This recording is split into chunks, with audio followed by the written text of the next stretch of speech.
Global পয়েন্টের পক্ষ থেকে আপনাদের সবাইকে স্বাগতম। গ্লোবাল পয়েন্টের দর্শক বন্ধুদের স্বাগতম জানাচ্ছি আজকের আন্তর্জাতিক বিশ্লেষণে। সাম্প্রতিক সময়ে মধ্যপ্রাচ্যকে ঘিরে সময়ের কাঁটা যেন আরো গুরুত্বপূর্ণ হয়ে উঠেছে। বিভিন্ন আন্তর্জাতিক প্রতিবেদনে বলা হচ্ছে পরিস্থিতি দ্রুত বদলাচ্ছে এবং আগামী কয়েকদিনের মধ্যে বিশেষ নজর রাখছে বিশ্ব কূটনৈতিক মহল।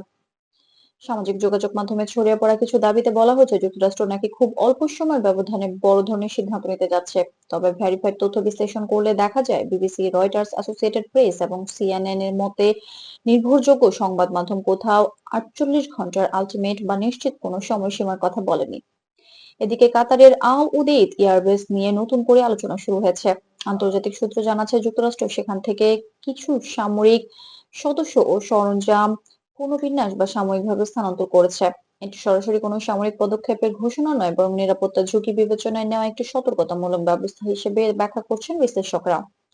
বিশেষ করে 10,000-এর বেশি সৈন্য সরানো হয়েছে। এই নির্দিষ্ট সংখ্যাটি এখনো কোনো ভ্যালিড সূত্র নিশ্চিত করেনি। পেন্টাগনের পক্ষ থেকেও জানানো হয়েছে মধ্যপ্রাচ্যের সামগ্রিক পরিস্থিতি তারা নিয়মিত পর্যবেক্ষণ করছে এবং প্রয়োজন অনুযায়ী তাদের উপস্থিতি সমন্বয় করছে। এতে বিমান, নৌযান কিংবা জনমল সবকিছু পরিস্থিতি অনুযায়ী সাজানো হচ্ছে যাতে অপ্রত্যাশিত কোনো দুঃখজনক পরিণতি এড়ানো যায়। ইরান ও যুক্তরাষ্ট্রের সম্পর্কে নতুন কিছু নয়, দীর্ঘদিন ধরে দুই দেশের মধ্যে কূটনৈতিক টানাপোড়েন চলছে। সাম্প্রতিক সময়ে আঞ্চলিক ঘটনাবলীর কারণে এই সম্পর্ক আরো সংবেদনশীল পর্যায়ে পৌঁছেছে বলে বিশ্লেষকদের ধারণা। তবে এখন পর্যন্ত কোনো পক্ষই সরাসরি সামরিক পদক্ষেপের আনুষ্ঠানিক ঘোষণা দেয়নি। ইরানের সামরিক সক্ষমতা নিয়েও নানা আলোচনা চলছে। আন্তর্জাতিক গবেষণা সংস্থাগুলো বলছে ইরান বিভিন্ন ধরনের প্রতিরক্ষা প্রযুক্তি নিয়ে কাজ করছে এবং নিজেদের সক্ষমতা বাড়ানোর চেষ্টা করছে।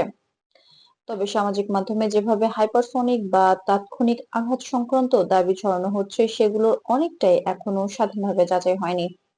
এই অবস্থায় জাতিসংঘ ইউরোপীয় কূটনৈতিক মহল সব পক্ষকে সংযম বজায় রাখার আহ্বান জানিয়েছেন। তাদের বক্তব্যে বলা হয়েছে মধ্যপ্রাচ্যের স্থিতিশীলতা শুধু এই অঞ্চলের জন্য নয়, বরং বৈশ্বিক অর্থনীতি ও আন্তর্জাতিক নিরাপত্তার জন্য অত্যন্ত গুরুত্বপূর্ণ। সব মিলিয়ে বলা যায় যুক্তরাষ্ট্রের সামরিক অবস্থান পুনর্বিন্যাস, ইরান যুক্তরাষ্ট্র সম্পর্ক এবং আঞ্চলিক পরিস্থিতি সবকিছুই এখন নিবিড় পর্যবেক্ষণের হাতে রয়েছে। বাস্তবতা বোঝার জন্য নির্ভরযোগ্য সংবাদ সূত্রের দিকেই নজর রাখার পরামর্শ দিচ্ছেন বিশেষজ্ঞরা, কারণ যাচাই না হওয়া তথ্য পরিস্থিতিকে আরো জটিল করে তুলতে পারে। গ্লোবাল পয়েন্টের সকলকে যা বলছি এটাই ছিল আজকের বিশেষ বিশ্লেষণ। ভিডিওটি ভালো লাগলে লাইক দিন, মতামত জানান কমেন্টে, আর নিয়মিত আপডেট পেতে আমাদের চ্যানেলটি সাবস্ক্রাইব করতে ভুলবেন না। আবারও দেখা হবে পরবর্তী কোনো প্রতিবেদনে।